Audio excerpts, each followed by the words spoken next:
Friday, Brianna Joy Gray and guest host Inez Stepman covered the Mehdi Hasan Matt Taibbi interview in which they argued about the validity of the Twitter files reporting. Let's watch some of that. You talk a lot about the Election Integrity Project in the Twitter files, which Stanford and the University of Washington founded to monitor attacks on our elections. And you say some stuff about them that a lot of your critics say is not true, and that affects your credibility.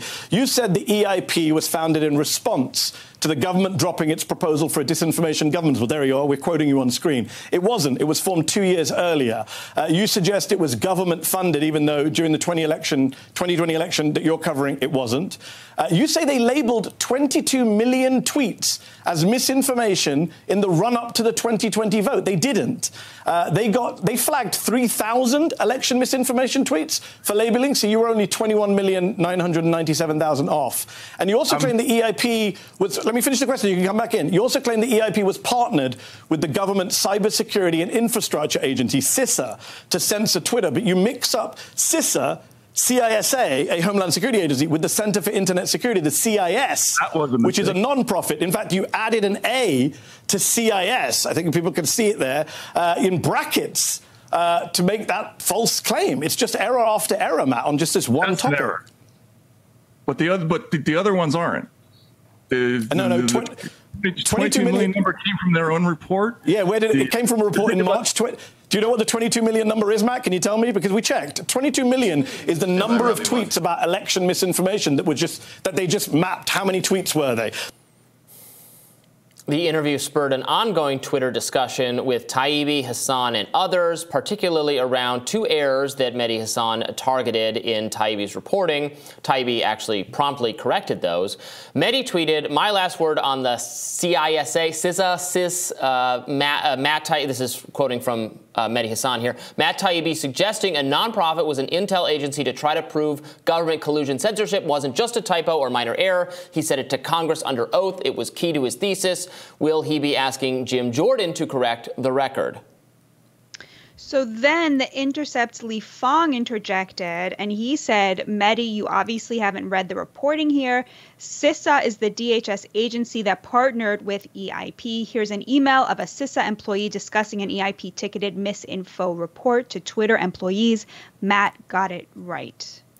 Robbie, yeah, so talk us through the CISA, Sure. So CISA is the cybersecurity cybersecurity and infrastructure security agency that is a government agency. The Center for Internet Security is a nonprofit. Both were involved here, and I think Matt wrongly tagged CISA when he met CIS in one of the, you call it CISA, but then you call the other one CIS, so it's a little confusing. Wrongly tagged one of them, but both were absolutely involved in this kind of flagging of tweets. And this goes to my larger criticism of what Mehdi Hasan was doing. First of all, Mehdi Hasan is not a good faith actor on any front. I don't know why I'm good on Taibbi for even agreeing to do this interview in the first place, but it was hectoring, it was badgering. He talked over him. He didn't let him finish. He didn't let Taibbi elaborate on any of his points. You know, he had his team comb through the Twitter files, and yes, he did find a couple mistakes that Taibbi had made. These mistakes are regrettable. I think they have a little bit to do with the format of this thing, frankly, of unrolling the Twitter files on Twitter itself and then on Substack. You know, if this ran in a magazine like Reason, where I work, or Newsweek, where you work, it would have been an editor would have taken a couple passes at it, and you would have caught, I think, some of those things. That's a legitimate criticism. Don't get me wrong.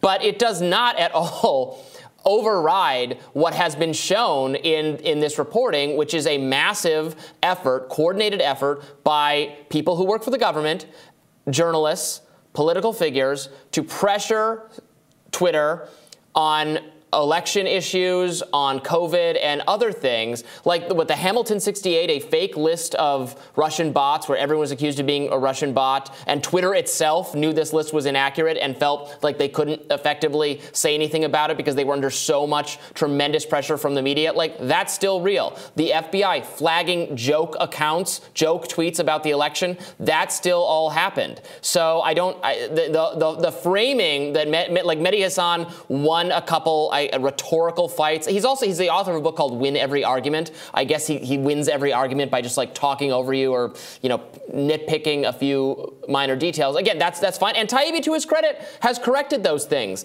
But the narrative of now I'm seeing all these mainstream people pretending like the Twitter files has been debunked and there's nothing to it, and you know there was nothing to see here, which is totally not true. It's a false portrayal of what was done with the Twitter files.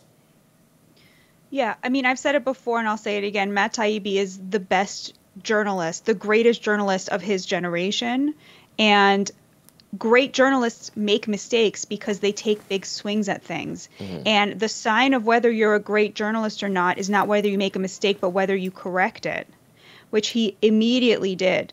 And it is so clear, this coordinated attack against him from people like Hasan, from people like Debbie Wasserman Schultz, right? This just unbelievably intense reaction to his reporting, which of course stands despite a few errors.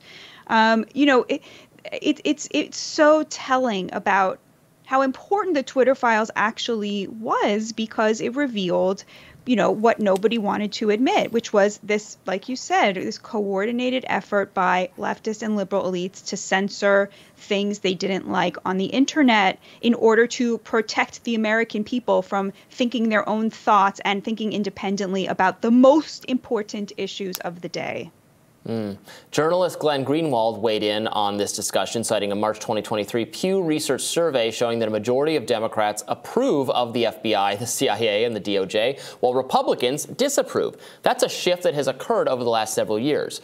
Greenwald tweeted, "The reason liberal journalists are so bent on maligning Taibbi and the Twitter files is because they showed FBI, CIA, and DHS are working to censor the internet. They're not rising against Taibbi, but in defense of those agencies, which polls show their audiences love. Their audiences love them. They invite people who worked for those agencies on as guests all the time, in particular to disseminate the Russian collusion narrative, the idea that Donald Trump won, the incorrect idea that Donald Trump won because of the prevalence of Russian sympathetic accounts, many of which were fake or planned by the Russian government on social media, that was what swung the election. That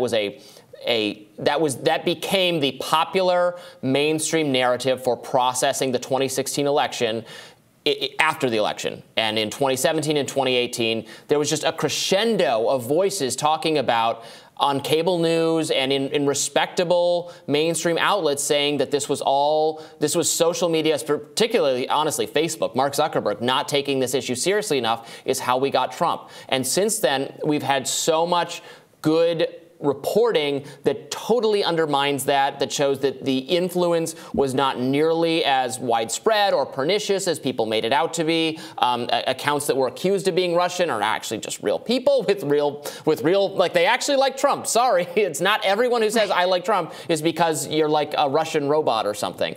That idea, I think, is being defeated. But there was no accountability for the people, including very senior commentators like Mehdi Hasan. He's on MSNBC and other places, and I think he's tried to say that he never had much to say about Russiagate. And then I think people have shown, well, that's not true. Here are examples of you accusing various people of being succumbing to Russian influence. So like that channel was really responsible for that narrative taking hold, and there has been no accountability for that. So that's a difference here, I think.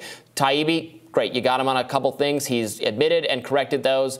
Does not take down the overall idea. Sadly for them, they want to take down the idea that federal bureaucrats and the media had a bad, negative, speech-crushing influence on social media companies. They want to make you forget that or say, maybe we were wrong about that. But no, it's true. It happened. We have the receipts. We've seen it. We should not forget about it. And Matt Taibbi was one of the few who knew that Russiagate was a hoax from the beginning. And so it's like they can't forgive him for that, right? Everybody else was getting this wrong and jumping on the bandwagon in order to get cable TV hits. And he knew from the beginning that it was wrong. And he knew that because he's a great journalist. And that's also why he went on Mehdi Hasan's show. I mean, he knew what it was going to be like. He knows who this person is and what his character is. And he still went on because he felt that that was it seems like he felt that that was the right thing to do as a journalist, to defend his work.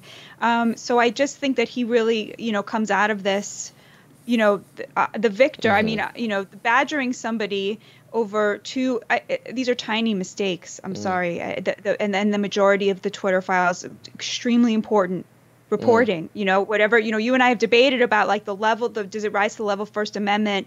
Those are really important debates to have, but you cannot, I mean, this is one of the big stories of the year, and Matt Taibbi got it because he is, like I said, and I'm going to say it one more time, the greatest journalist of his generation. Well, there were some additional developments with Taibbi, Twitter, and Elon Musk that we're going to talk about a little bit later in the show. So stay tuned for that. More Rising right after this.